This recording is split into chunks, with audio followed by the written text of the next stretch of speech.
Bonjour à tous, j'espère que vous allez bien. Dans cette vidéo, on s'intéresse à établir une relation qui lie la fonction gamma de L que vous connaissez et la fonction bêta, qui fait partie du concours central 2015, mathématiques 2, la partie numéro 2.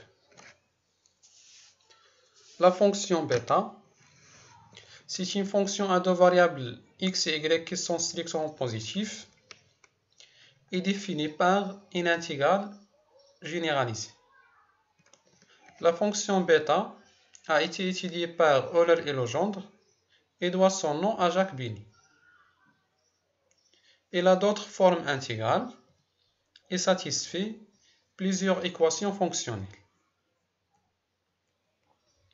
Alors notre objectif est d'établir la relation suivante. Bêta de xy est égal à gamma de x fois gamma de y divisé par gamma de x plus y. Alors le problème que nous allons aborder est composé de trois sous-parties APC. Dans la partie A, on traitera deux questions sur la fonction gamma. La question numéro 1 nous a demandé de montrer que la fonction t associée t à la puissance x moins 1 exponentielle moins t est intégrable sur 0 plus l'infini. Pour étudier l'intégrabilité, on signale d'abord que la fonction t à la puissance x moins 1 exponentielle moins t est continue sur 0 plus l'infini. Donc le problème s'oppose en 0 et en plus l'infini. Au voisinage de 0, remarquons que la composante exponentielle moins t tend vers 1 quand t tend vers 0. Donc cette composante est équivalente à 1. Donc l'intégrabilité au voisinage de 0 est contrôlée par t à la puissance x moins 1. En effet, notre fonction est équivalente à t à la puissance x moins 1, qui s'écrit sous forme de 1 sur t à la puissance 1 moins x. Et cette fonction est intégrable sur 0,1, car il s'agit d'une intégrale de Riemann sur 0,1, puisque la puissance 1 moins x est inférieure strictement à 1, car x est strictement positif. Par équivalence, notre fonction est intégrable sur 0,1. Au voisinage de plus l'infini, remarquons que la composante exponentielle moins t tend vers 0. Et les polynômes en t sont négligeables devant exponentielle moins t à l'infini. Alors, lorsqu'on multiplie par t carré, on trouvera une limite nulle. Donc notre fonction est équivalente à 1 sur t carré. Et la fonction 1 sur t carré est intégrable sur 1 plus l'infini. Il s'agit d'une intégrale de Riemann sur 1 plus l'infini. Par suite, notre fonction est intégrable sur 1 plus l'infini. Il s'ensuit que notre fonction est intégrable sur 0 plus l'infini, ce qui termine la question numéro 1. Passons maintenant à la question numéro 2. Soit x et alpha strictement positifs, justifions que cette intégrale est convergente. L'intégrale existe, c'est-à-dire l'intégrale est convergente, car il s'agit d'une intégrale généralisée. Et calculons sa valeur en fonction de gamma de x et alpha à la puissance x. L'existence de cette intégrale est similaire à celle de la question précédente. En effet, On signale d'abord que la fonction est continue sur 0 plus l'infini. On a donc un problème en 0 et un problème en plus l'infini. Au voisinage de 0, notre fonction est équivalente à t à la puissance x moins 1, puisque l'exponentielle est équivalente à 1. Et 1 sur t à la puissance 1 moins x a une intégrale convergente sur 0, 1, car 1 moins x est strictement inférieur à 1. Il s'agit d'une intégrale de Riemann. Donc l'intégrale sur 0, 1 est convergente. Au voisinage de plus l'infini, il suffit de multiplier par t carré. Et pour trouver la relation entre cette intégrale et gamma de x, dans l'expression de gamma de x, on a l'intégrale de 0 à plus l'infini, t à la puissance x moins 1 exponentielle moins t dt. Pour cela, en faisant le changement de variable, u égale alpha fois t. Avec ce changement de variable, on trouvera l'égalité suivante. Après simplification, on obtient gamma de x sur alpha à la puissance x.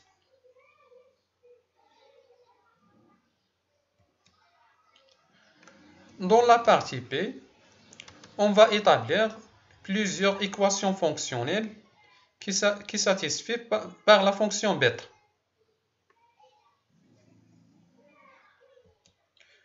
Nous allons commencer par justifier l'existence de bêta de xy avec xy strictement positif.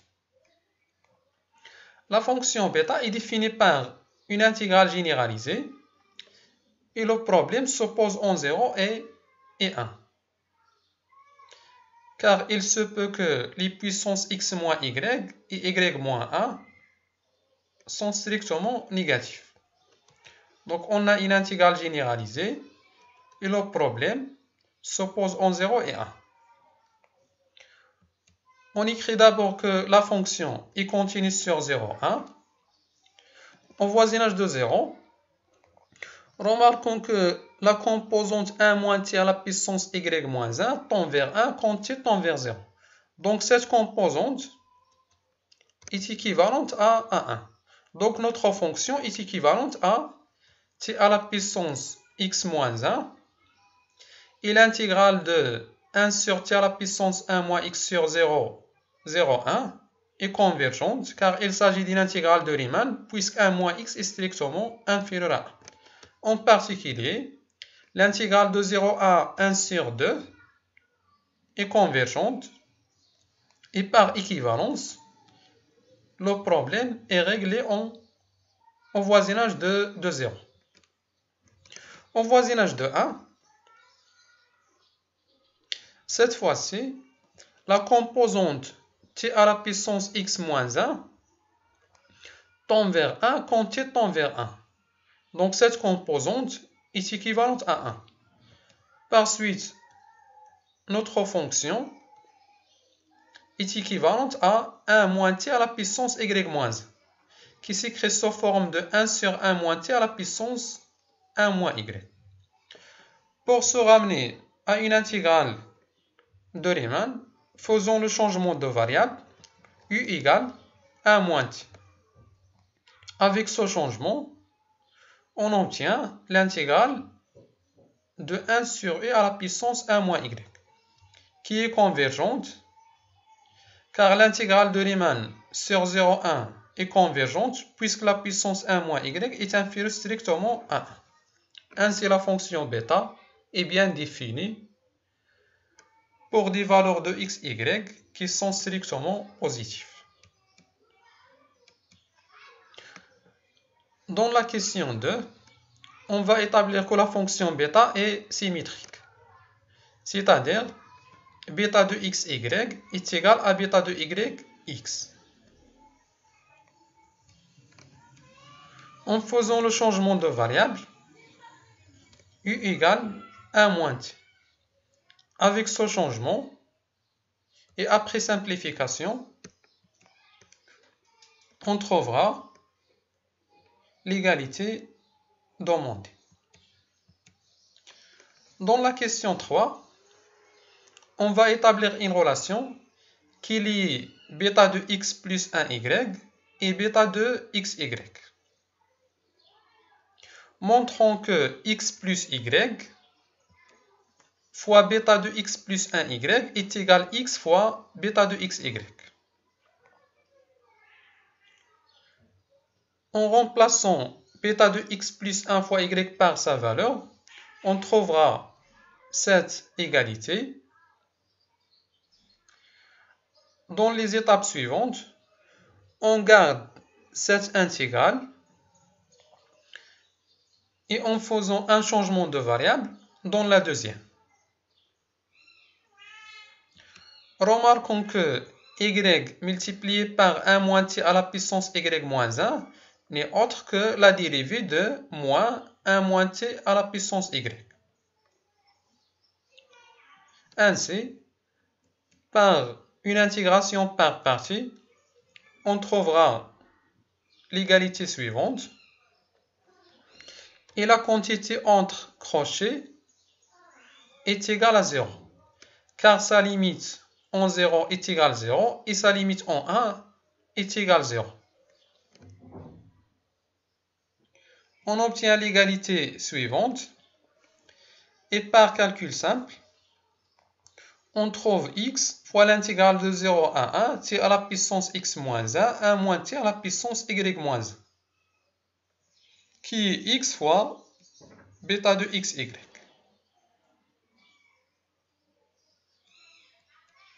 La question numéro 4.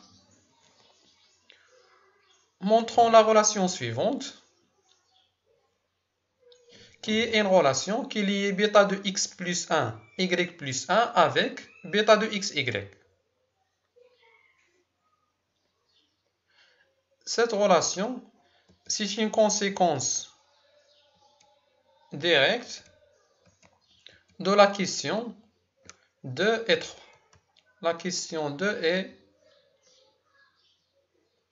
3.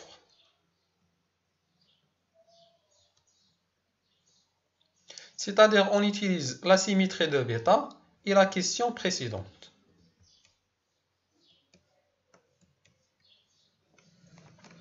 Passons maintenant à la partie C. On va démontrer que bêta de x plus y est égal à gamma de x fois gamma de y divisé par gamma de x plus y. Notons cette relation R. La relation R, c'est-à-dire bêta de x, y est égal à gamma de x fois gamma de y divisé par gamma de x plus y. La question numéro 1. Expliquez pourquoi il suffit de montrer la relation R pour x supérieur strictement à 1 et y supérieur strictement à 1. Donc, supposons que R est vérifié pour x supérieur strictement à 1 et y supérieur strictement à 1. Et montrons qu'il est valable pour x plus petit que 1 ou y plus petit que 1. Normalement, on a 3 cas. Mais vu la symétrie de bêta, il suffit de traiter 2 cas. X plus petit que 1 et y supérieur strictement à 1, ou bien les deux variables x, y plus petits que 1. Éliminons d'abord le cas x est égal à 1 ou y égal à 1. Dans le cas où x égale à 1 ou y égale à 1, on peut calculer facilement l'expression de la fonction bêta. Et on vérifie la relation R. Dans le cas x compris strictement entre 0 et 1 et y supérieur strictement à 1, on a supposé que la relation R est vérifiée pour x supérieur strictement à 1 et y supérieur strictement à 1. Pour se ramener au cas où les variables sont supérieures strictement à 1, on doit appliquer une relation qui lie bêta de x plus 1, y, et bêta de xy. C'est la relation de la question P3. Dans le cas où les deux variables sont comprises strictement entre 0 et 1, on doit appliquer une relation qui lie bêta de x plus 1, y plus 1 avec bêta de x et bêta de y. C'est la relation de la question P3. Et on utilise le fait que la fonction gamma vérifie que gamma de a plus 1 est égal à a fois gamma de a. Dans la question numéro 2, on va établir la forme intégrale suivante de bêta. Alors, comme indication, on pourra utiliser le changement de variable tu égale u divisé par 1 plus i. Avec ce changement de variable, on trouvera facilement l'égalité demandée. Dans la question 3, on note fxy, la primitive de t associée exponentielle moins t à la puissance x plus y moins 1 sur r+, qui s'annule en 0. Montrons que cette primitive est plus petite que gamma de x plus y. Écrivons d'abord l'expression de f de x plus y de t. Par définition, f indice xy de t, c'est la primitive de exponentielle moins t à la puissance x plus y moins 1 qui s'annule en 0. Donc son expression est l'intégrale de 0 à t exponentielle moins u à la puissance x plus y moins 1. Et comme la quantité exponentielle fois u à la puissance x plus y moins 1 est positive, on peut majorer cette intégrale par l'intégrale de 0 à plus l'infini exponentielle moins u à la puissance x plus y moins 1, puisque cette intégrale est convergente, d'après la première question de la partie A. Et cette quantité n'est autre que gamma de x plus y. Donc, quel que soit t, la fonction f indice x, y de t est majorée par gamma de x plus y.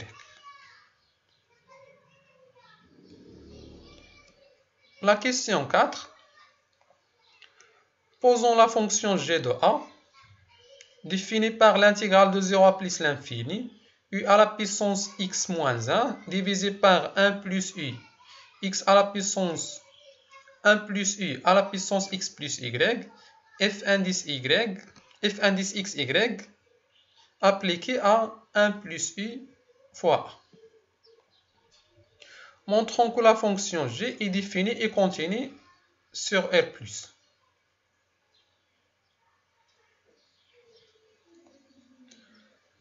Alors, on peut montrer directement que la fonction est à la fois définie et continue en appliquant le théorème de continuité pour les intégrales dépendant d'un paramètre. Mais il faut préciser le paramètre et la variable d'intégrale. La variable d'intégrale c'est u et le paramètre c'est a, car on s'intéresse à démontrer que la fonction g de a, donc le paramètre c'est a. Mais il reste les variables x et y. Les variables x et y sont tout simplement des constantes. Donc a, c'est le paramètre. La variable d'intégrale, c'est u. Et les variables x et y sont des constantes.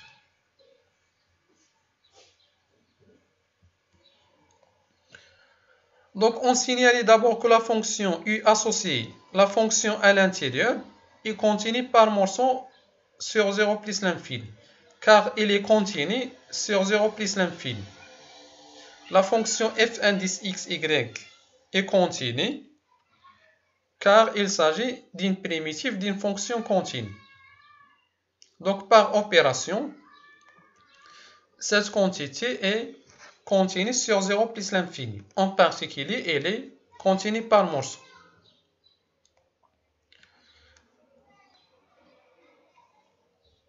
La condition numéro 2, la fonction a associée cette fonction est continue sur 0 plus l'infini. Par opération, cette quantité-là est constante par rapport à a. 1 plus e fois a est continue, car elle est polynomiale. Et puisque la fonction f indice x, y est de classe C1, en particulier elle est continue sur R+, par composé, cette quantité-là est continue sur 0 plus l'infini. La troisième condition, on montrera que la fonction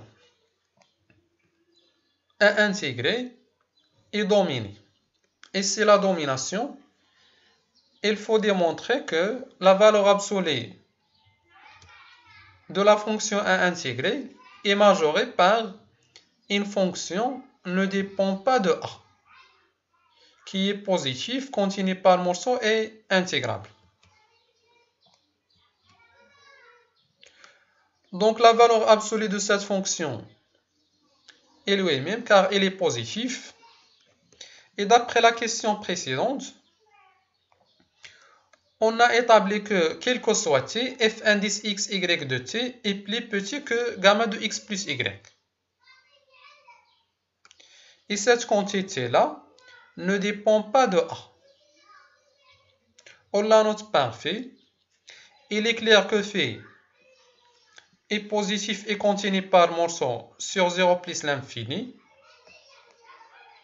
Il reste à établir qu'il est intégrable sur 0 plus l'infini. Gamma de x plus y est constante par rapport à u. Au voisinage de 0, il est équivalent à gamma de x plus y fois 1 sur u à la puissance 1 moins x. Et l'intégrale de Riemann, ou bien la fonction 1 sur e à la puissance 1 moins x, est intégrable sur 0,1, car il s'agit d'une intégrale de Riemann, puisque la composante, ou bien la puissance 1 moins x, est inférieure strictement à 1. Au voisinage de plus l'infini, 1 plus u est équivalent à u. Donc on trouvera l'équivalence gamma de x, y,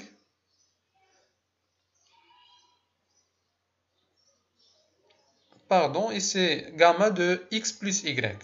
C'est gamma de x plus y.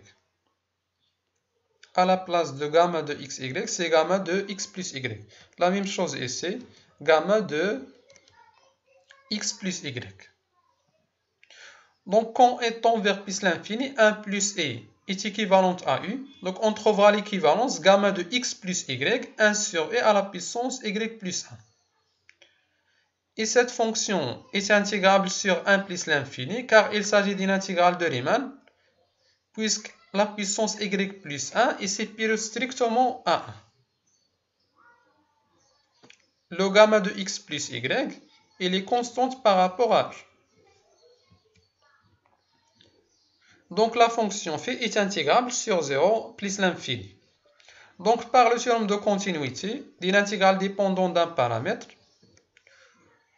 on déduit que notre fonction g est définie et continue sur R+.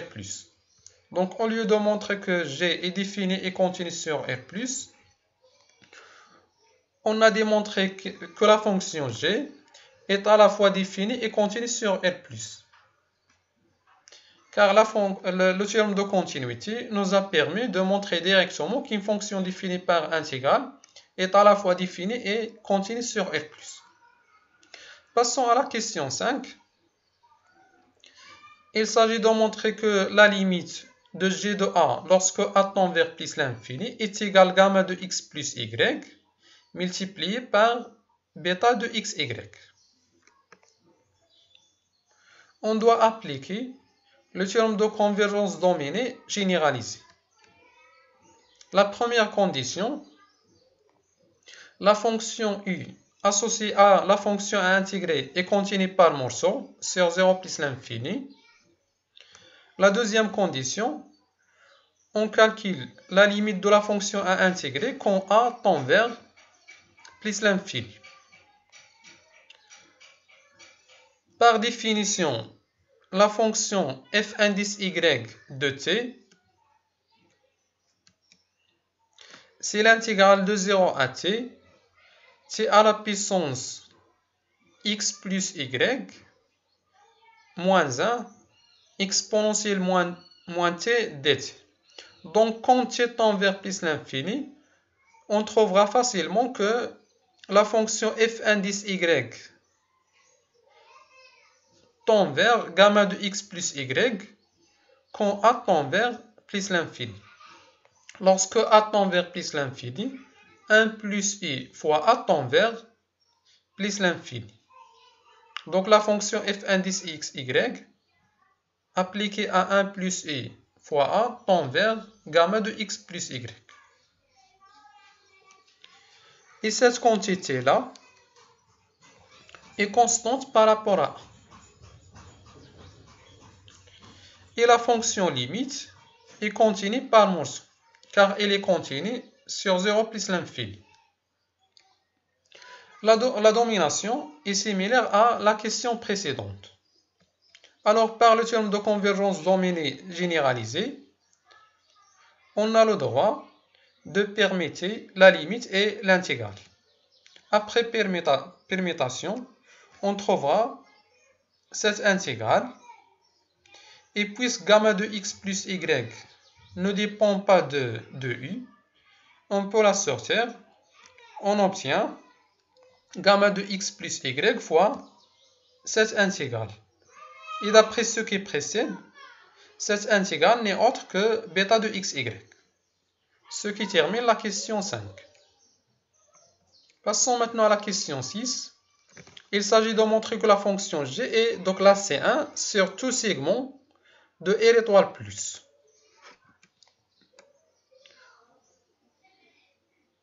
Puisque la fonction grande g de a est définie par une intégrale dépendant d'un paramètre, on applique le théorème de dérivation pour les intégrales dépendantes d'un paramètre. Notons d'abord la fonction petite g, qui est la fonction à intégrer. Donc, on a grande g de a, c'est l'intégrale de 0 à plus l'infini, petite g de a u du. On a trois conditions à vérifier. La première, la fonction u associée petite g est continue par morceau et intégrable sur 0 plus l'infini.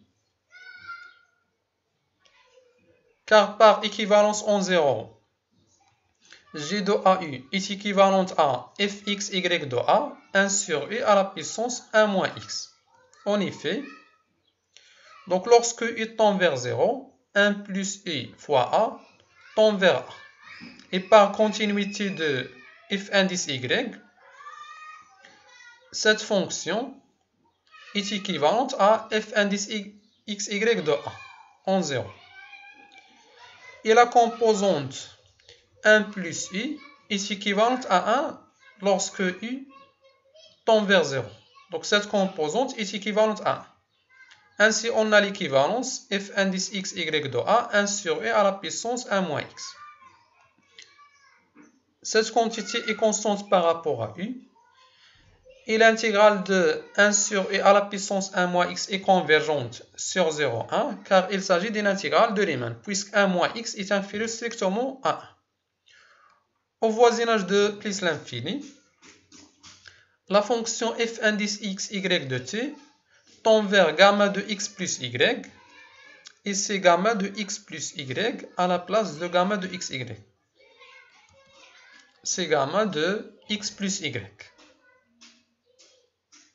Donc cette fonction est équivalente à sa limite qui est gamma de x plus y, et 1 plus i est équivalente à u. Donc notre fonction est équivalente à gamma de x plus y qui est constante fois 1 sur i à la puissance y plus 1. Et l'intégrale de 1 sur i à la puissance y plus 1 est convergente car il s'agit d'une intégrale de Riemann puisque la puissance y plus 1 est supérieure strictement à 1. La deuxième condition, la fonction a associée petit g de AU est de classe C1 sur le segment CT. Puisque cette quantité-là est constante par rapport à A, et la fonction 1 plus i multipliée par A est de classe C1 à valeur dans R+, et f indice xy est de classe C1 sur R+, car f indice xy est la primitive d'une fonction continue. Donc par opération, notre fonction a associé petit g de AU est de classe C1 sur tout segment de R étoile plus. Et sa dérivée partielle par rapport à A, cette quantité est constante par rapport à A. Donc on dérive f indice xy appliqué à 1 plus e fois A. On a ici la composée de deux fonctions. Donc on trouvera donc la dérivée de 1 plus e fois A par rapport à A, c'est 1 plus i. La dérivée de f indice xy au point 1 plus e fois A, c'est exponentielle moins 1 plus e fois A fois 1 plus i fois A, le tout à la puissance x plus y moins 1.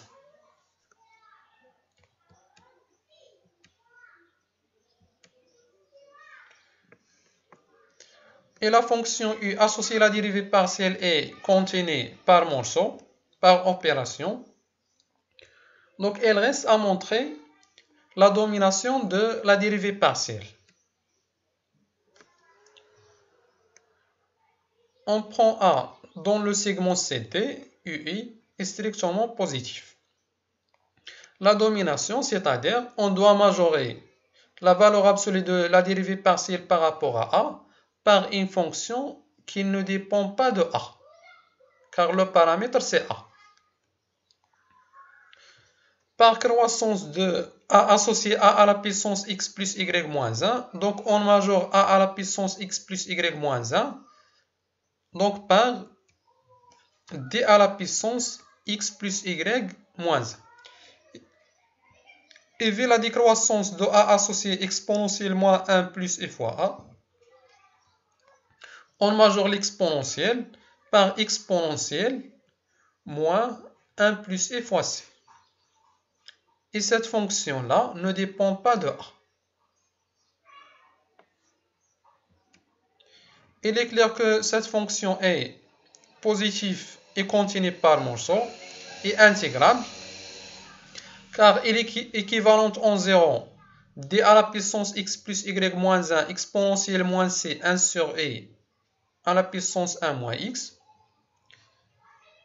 Cette quantité est constante et 1 sur i à la puissance 1 moins x est intégrable sur 0,1 car il s'agit d'une intégrale de Riemann. Et vu la présence de l'exponentielle, il suffit de multiplier par u carré. Donc la fonction phi est négligeable devant 1 sur u à la puissance 2. Et la fonction 1 sur u à la puissance 2 est intégrable sur 1 plus l'infini, car il s'agit d'une intégrale de Riemann. Ainsi, d'après le théorème de dérivation d'une intégrale dépendante d'un paramètre, notre fonction g est de classe C1 sur tout segment de R étoile plus, et par conséquence, elle est de classe C1 sur R étoile plus. Et sa dérivée n'est autre que l'intégrale de 0 à plus l'infini de la dérivée partielle de petit g par rapport à A. Et la quantité A à la puissance x plus y moins 1 ne dépend pas de u. Donc on peut la sortir, on trouvera cette égalité.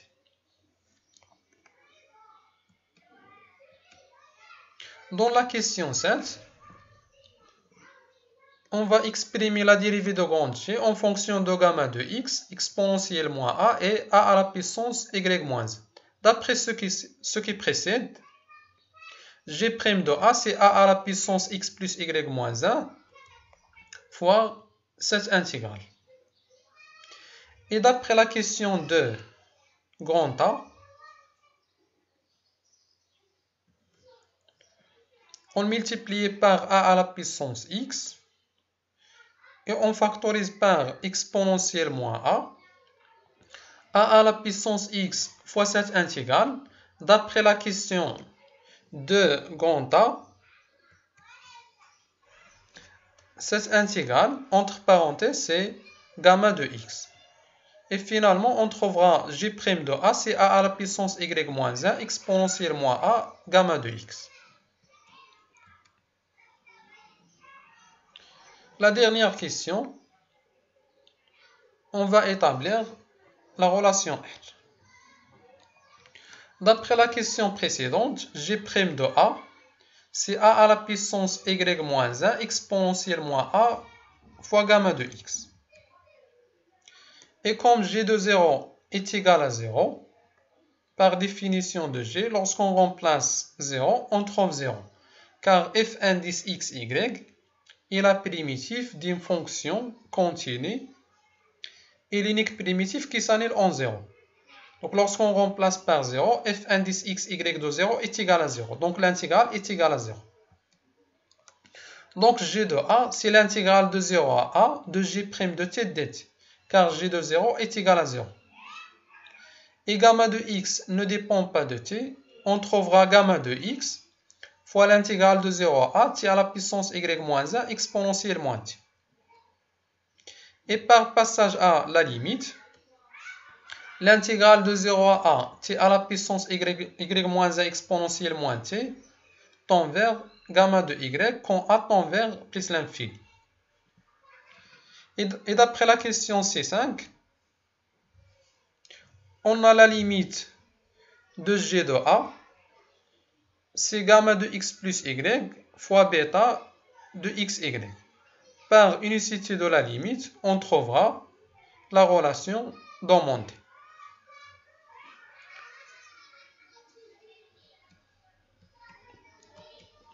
On sait que gamma de n plus 1 pour n entier est égal à n factoriel. Alors pour n et n sont deux entiers strictement positifs, bêta de n, le gamma de n c'est n-1 factoriel. Et gamma de m c'est n-1 factoriel, gamma de n plus m c'est n plus m-1 factoriel. Qui s'écrit sous forme d'une combinaison, c'est 1 sur n fois la combinaison de n parmi n plus m-1. Et voilà, notre vidéo arrive à sa fin. Merci pour votre attention. À la prochaine. Restez chez vous et bon confinement.